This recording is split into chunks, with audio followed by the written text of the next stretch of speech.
আজকে এই পর্বে সুমনার বাপের বাড়ির তরফ থেকে মনোজিৎ দা রাঁধছেন মাটনের একটা দারুণ প্রিপারেশন,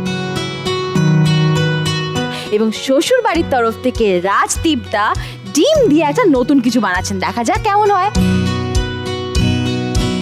দাদারা, তোমাদের সময় কিন্তু খুব তাড়াতাড়ি কেটে যাচ্ছে, মানে আধ ঘন্টা কিন্তু অলরেডি হয়ে গেছে, কম সময় আছে, হাত চালিয়ে এবার। কিন্তু হলো না মনে হচ্ছে। কি হলো না? একটা জিনিস ভুলে গেছি। সে কি? কি ভুলে গেছো? হিং। এখন মনে পড়েছে তোমার হিং লাগবে? লাগবেই। তাহলে তো আর কিছু করার নেই, তোমাকে তোমার প্রথম লাইফ লাইনটা ইউজ করতে হবে। তুমি গিয়ে নিয়ে আসতে পারো, কিন্তু জানো তো তুমি 2 মিনিট আর কোনো কাজ করতে পারবে না। বেশ, তাহলে তুমি যাও, গিয়ে নিয়ে এসো বাজার ঘর থেকে হিং। পেয়েছো রাজদীপটা? ওখানেই আছে, একবার ভালো করে দেখো, পেয়ে যাবে, সামনেই আছে। পেয়ে গেছো তো? এই তো রাজদীপটা হিং নিয়ে চলে এসেছো, কিন্তু এখন তুমি গ্যাস বন্ধ করে দাঁড়িয়ে থাকো। 2 মিনিট হয়ে গেলে আমি তোমাকে বলবো, তখন তুমি আবার রান্না শুরু করতে পারবে। রাজদীপদা, তুমি এরকম একটা ম্যাসাকার কি করে করলে? মিস্টেক। তুমি কি তোমার সেকেন্ড লাইফ লাইনটা ব্যবহার করে বাড়ি থেকে কাউকে ডাকতে চাও? তোমার কাছে না কি না, দেওয়ার ওর জন্য জন্য? না, অন্যান্য আরো অনেক রকম কাজ থাকে তো। আরে রাজদীপদাকে কি অসহায় লাগছে। এই আমার ছোটবেলায় স্কুলে যখন বললো তো get out of the class, বাইরে গিয়ে যখন আমি দাঁড়িয়ে থাকতাম পুরো পিরিয়ডটা যেরকম আমার অসহায় লাগতো। কেন অসহায়? আমার তো খুব ভালো লাগতো। ক্লাস থেকে বাইরে দাঁড়িয়ে সবাইকে দেখছি খেলছে। তো তোমার ওই একবার দুবার হয়েছে, আমার তো সবসময় বাইরেই থাকতাম, ভেতরে ঢুকতে মাঝে মাঝে ইচ্ছা করতো। একটু সুমনার সাথে গল্প করি। সুমনা, তোমার পুরো নাম তো সুমনা ফাদিকার। এই সারনেমটা নিয়ে একটু বলো, মানে এরকম উপাধি তো খুব একটা সচরাচর শোনা যায় না, এর কি কোনো ইতিহাস রয়েছে? ফাদিকার আসলে বাঙালি নয়, মহারাষ্ট্রিয়ান। কিন্তু আমি যতটা আমার শাশুড়ি মায়ের কাছ থেকে শুনেছি যে এরা 1-150 বছর আগে এসে মিদনাপুরের দাসপুর বলে একটি জায়গা আছে, ওখানে এসে এরা বসবাস শুরু করে।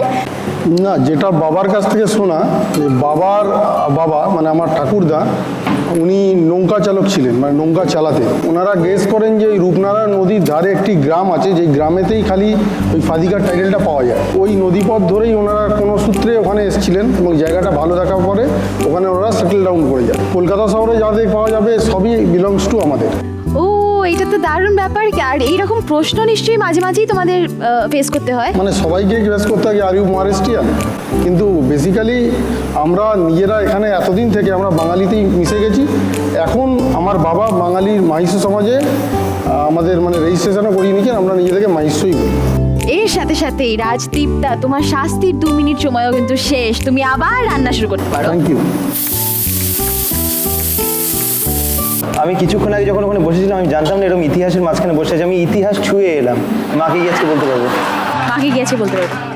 আচ্ছা, আরো কিছু কথা বলো আমাদেরকে। তুমি কি খেতে ভালোবাসো? কি খাও? বাড়িতে কেমন খাওয়া দাওয়া হয়? আমি বিরিয়ানি খেতে প্রচণ্ড পছন্দ করি। মানে সেগুলো তো আমাদের এইখানে তো অত বিরিয়ানি খাওয়া যায় না, তাহলে তো এরকম হয়ে যাবে। নেই, আমি সেটাই বলছি তো, না, না। একদম নেই। সৌরভ, শোনো, সন্দীপদার একদম ঠিকঠাক চেহারা। তুমি আবার এর মধ্যে কেন খুব ঢুকছো? ভালো লাগছে সন্দীপদাকে, বেটার লাগে যখন তুমি হাসো। এত তেল দেয় কেন? মানে আমি তো কিছু বুঝতে পারছি না এটা। হ্যাঁ, মানেটা কি?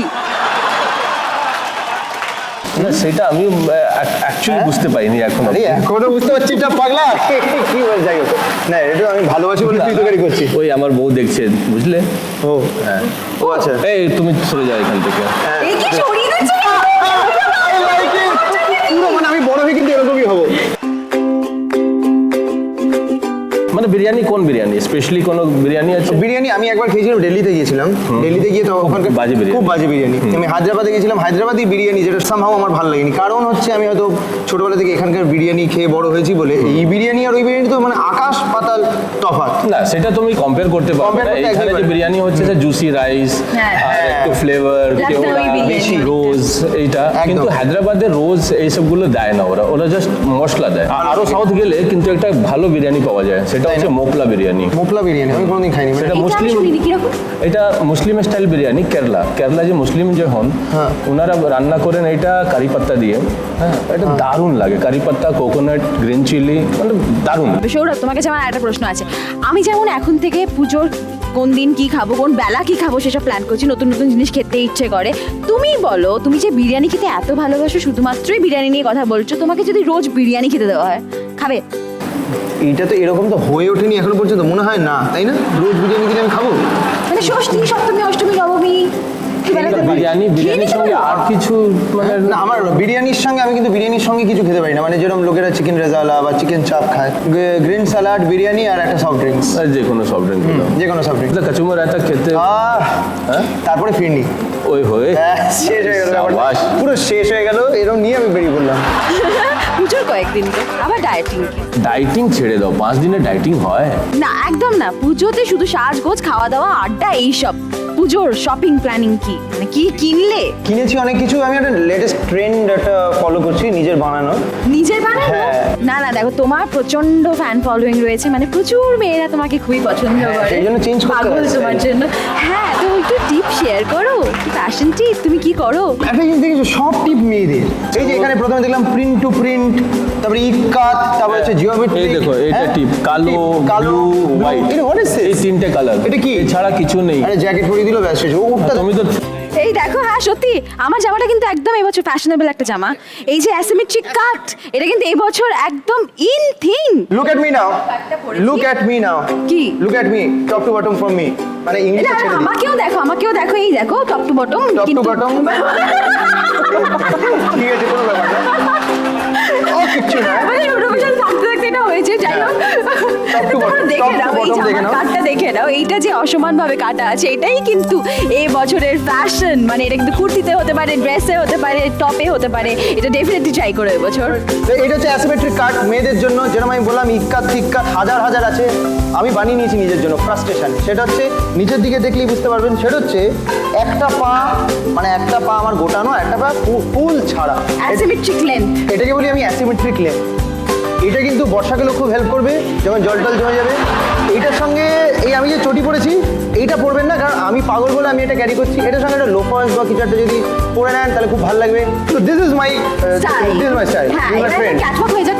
ক্যাটওয়াক কোন দিকে হাঁটবো শুধু বলে দাও, সেদিকে হেঁটে এই তো যাবো। এত জায়গা রয়েছে, সবাই ওয়েট করছি আমরা, দেখো। আমি হেঁটে যাচ্ছি আমার মায়ের দিকে। হ্যাঁ, একদম চলে যাও। মা, এই তোমার জন্য আসছি আমি। রেডি তো তুমি? হ্যাঁ রেডি। আমি কি একটা চুকুম করে চুমু খাবো তোমায়, অসুবিধা নেই তো? এসো।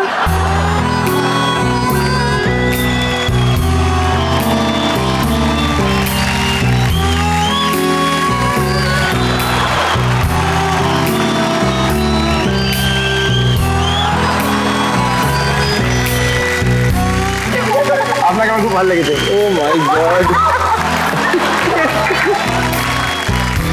প্রিয়াঙ্কা, আমি সেই থেকে শুধু তোমাকেই দেখছি, তোমার ত্বকটা ভীষণভাবে গ্লো করছে, একটু রহস্যটা বলবে? পুজোর কদিন আমরাও তাহলে একটু গ্লো করি। অবশ্যই আমি তোমাদের সাথে শেয়ার করব, কিন্তু এটা কোনো রহস্য নয়। মানে আমাদের কাজ করতে হয়, প্রচুর কাজ করতে হয়, কিন্তু তার সাথে সাথে তো নিজেদের যত্নও নিতে হয়। মানে তার জন্য কিন্তু একেবারেই যে খুব বেশি টাকা খরচ করতে হয়, খুব বেশি সময় খরচ করতে হয়, এমনটা নয়। নিজেদের বাড়িতেই অনেক কিছু থাকে যেগুলো দিয়েই একটু 5 মিনিটের মধ্যেই নিজেদেরকে আরও সুন্দর করে ফেলা যায়। যেমন আমি তোমাদের সাথে আজকে একটা স্কিন কেয়ার টিপ শেয়ার করতে পারি। 4 চামচ মধু নিতে হবে একটা পাত্রে, তার সাথে অর্ধেক পাতিলেবুর রস এবং 1 টিস্পুন চিনি নিতে হবে।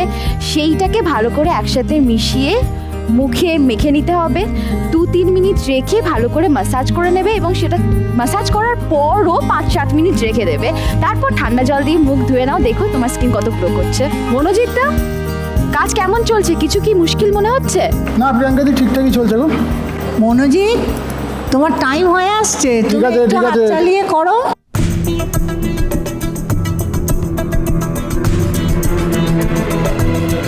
সন্দীপদা তো দেখছি আবার চলে গেছে মনোজিৎদার ওখানে, কি রান্না করছে, কিভাবে করছে সেটা দেখার জন্য। বুঝতে পারছি না, কিন্তু যাই হোক, আমাদের সময় হয়ে গেছে একটা ছোট্ট ব্রেক নিয়ে নেবার। একটা ছোট্ট ব্রেক নিয়ে নিচ্ছি, ফিরে আসছি খুব তাড়াতাড়ি। ফিরে এসেই আমরা দেখবো দুটো রান্নাই কিভাবে হলো এবং কেমন হলো, এবং কে জিতে নিল আজকে শেফ ক্যাপ। আজ কিন্তু রান্নার দায়িত্বে রয়েছে একদিকে জামাইবাবু, অন্যদিকে শালাবাবু। হাঁটাহাঁটির লড়াই হচ্ছে শ্বশুর বাড়ি বনাম বাপের বাড়ির, মানে মনোজিৎদা এবং রাজদীপদার মধ্যে। আর পরীক্ষা হচ্ছে ডিম এবং মাংসের। পুজোর তো আর মাত্র হাতে গোনা কয়েকদিন বাকি, আপনারা অবশ্যই পুজোয় এই রান্নাগুলো করবেন তো।